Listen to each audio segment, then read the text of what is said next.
အားလုံးပဲမင်္ဂလာပါဒီနေ့ဒီချိန်ကပတ်သက်ပြီးညာဘုံလေးကိုခြေကတခါတဲ့ပက်တန်လေးဆွဲပြီးတော့ချုပ်ပြပါမယ်เนาะအခုတွက်ထားတဲ့ကိုတိုင်းလေးပေါ့ခါ28တင်38အရှည်38ကိုเนาะညာဘုံပက်တန်လေးကိုတခါတဲ့ပတ်ထမင်းကိုညှက်မယ်ချုပ်မယ်တခါတဲ့ပက်တန်ပိတ်စမှာပဲတခါတဲ့ဆွဲပြမယ်เนาะကဲခြေကအခုညာဘုံဖြစ်တဲ့အတွက်ကြောင့်မို့ညာနေစယူမယ်နော်အဖုံးချမ်းကိုညာဘုံဆိုရင်ကိုရဲမလှနဲ့ကိုနဲ့မျက်နှာချင်းဆိုင်ညာဆိုရင်ညာဘုံဆိုရင်ညာဘက်ကစမယ်ဘယ်ဘုံဆိုရင်ဘယ်ဘက်ကစမယ်နော်ပထမဂျိတ်ထမိန်လုံးကဘယ်ဘုံလေးချုပ်ပြခဲ့ပြီအခုညာဘုံလေးစမယ်ညောင်နှိလိုက်မယ်နော်ပြီးရင်ခောက်စာချုပ်စာ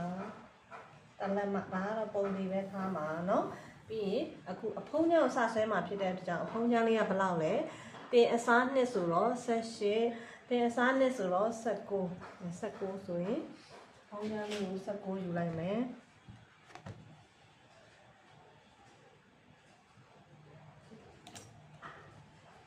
အဖုံးချမ်းလေးကို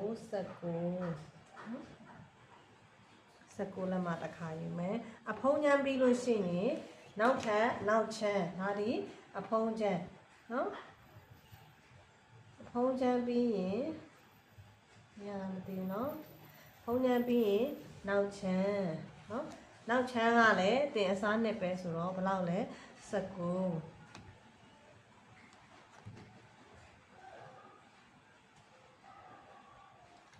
ဖုံးချမ်းကလည်းတင်အစားနှစ်ဆိုတော့19လက်မှဒါကဘောက်ဒါကနောက်ချမ်းနော်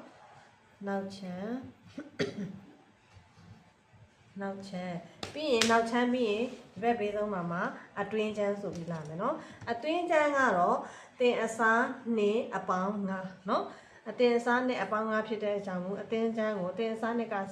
19ပြီးရင်9ထပ်ပေါင်းမယ်ဘယ်လောက်ထပ်ပေါင်းမလဲဆိုတော့9လက်မှထပ်ပေါင်းမယ်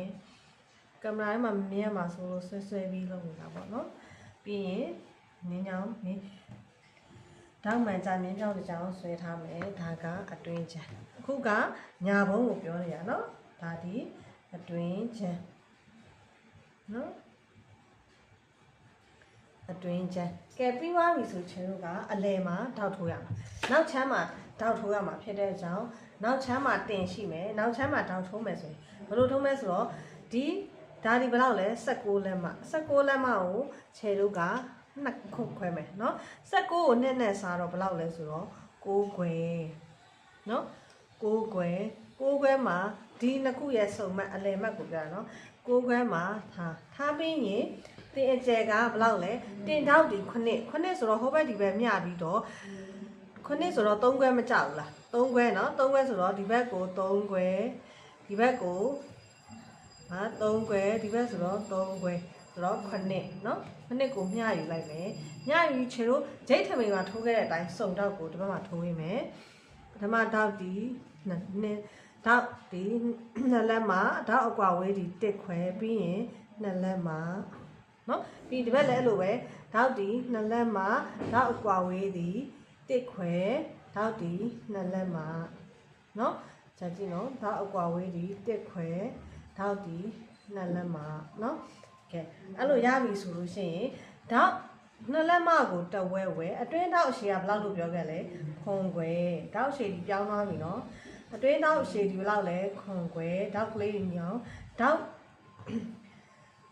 ထိတ်မှတ်ကိုသိအောင်လို့ထိတ်ကလေးတို့လိုပိတ်ထားတာနော်ပြီးရင်ဒီဘက်လည်းအဲ့လိုပဲအတွင်းတောက်အရှည်ဒီ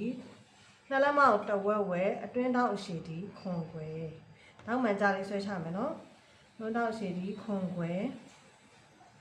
တော့အဆုံးမကလေးတီးအောင်လို့เนาะဒီလိုဒါလေးနဲ့ပိတ်ထားတာပြီးရင်ပြင်တော့အရှည်ဒီ6ခွဲနောက်လဲ6ခွဲနောက်မှကြလဲဆွဲချမယ်เนาะပြီးရင်ဒီမှာလဲအဲ့လိုပဲတဝက်ဝက်မယ်ဟုတ်ပြီတဝက်ဝက်မယ်ပြင်တော့အရှည်ဒီ6ခွဲကဲเนาะကျတို့ဒီထောက်လေးတွေလေဒီထောက်အပါဝဲလေးတိုင်းကြည့်နော်3ခွဲရှိတယ်နော်ဒီထောက်ကွာဝေးလေးတွေ3ခွဲရှိတယ်နော်အဲ့ဒီ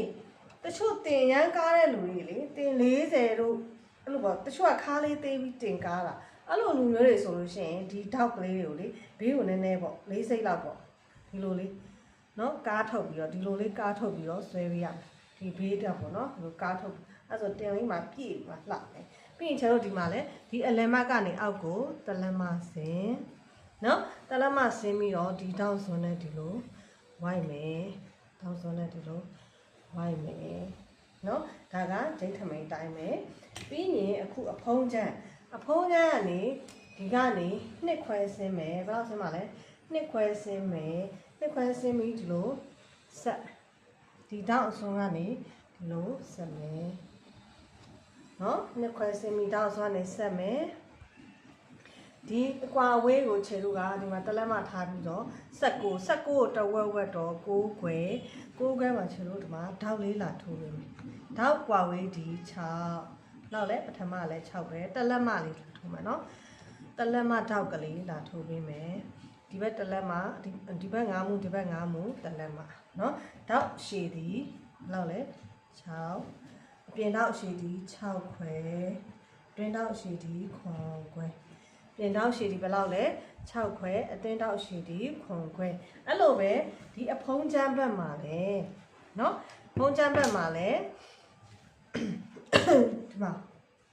ညံ့လာမသိနော်ဖုံးချမ်းဘက်မှာလဲချေလို့ဒီမှာဒါဖြတ်ချမယ်အပိုင်းနော်ဘယ်လောက်ဆင်းမှာလဲနှစ်ခွဲဆင်းမှာနော်အတွင်းဖုံးချမ်းကိုနှစ်ခွဲဆင်းရင်အတွင်းချမ်းကိုလည်းနှစ်ခွဲဆင်းခဲ့ရမယ်တစ်လက်မှာနှစ်လက်နှစ်ခွဲဆင်းမယ်နှစ်ခွဲဆင်းတဲ့အမှတ်နဲ့ဒီမှာဒီချောင်းစော်နဲ့ဆက်မယ်နော်ဆက်ပြီးရင်ဒီအကွာဝဲကိုလည်းချေတို့ကတဝက်ဝက်မယ်ပြီးရင်တဝက်ဝက်ပြီးမလုပ်မယ်ဆိုတော့တဝက်ဝက်ကြည့်လိုက်နှစ်ခွဲဆင်းဟာထားလိုက်တာ24လောက်ရှိမယ်ဆိုတော့7ပေါ့နော်7မှာတောက်လာထိုးမယ်တောက်မှန်ကြလေးနော်တောက်မှန်ကြဘယ်လောက်လဲတောက်က6လက်မတောက်ဒီမှာ6နော်နောက်ဆုံးမှလေးတည်ရအောင်တလက်မထောက်ပဲလာထိုးမယ်နော်ကဲလက်မလေးလောက်လာထုတ်ရင်တောက်တွေထိုးမယ်နော်တောက်တွေထိုးမယ်ပြီးရင်ဒီမှာတောက်တွေထိုးမယ်ပြီးရင်ညှက်ချမယ်ဒီဟာအတွင်းလေးကိုအတွင်းလို့ခောက်ထားမယ်နော်ကဲအဲ့ဆိုရင်ချုပ်ပြတော့မယ်နော်ရပြီနော်နားလဲနော်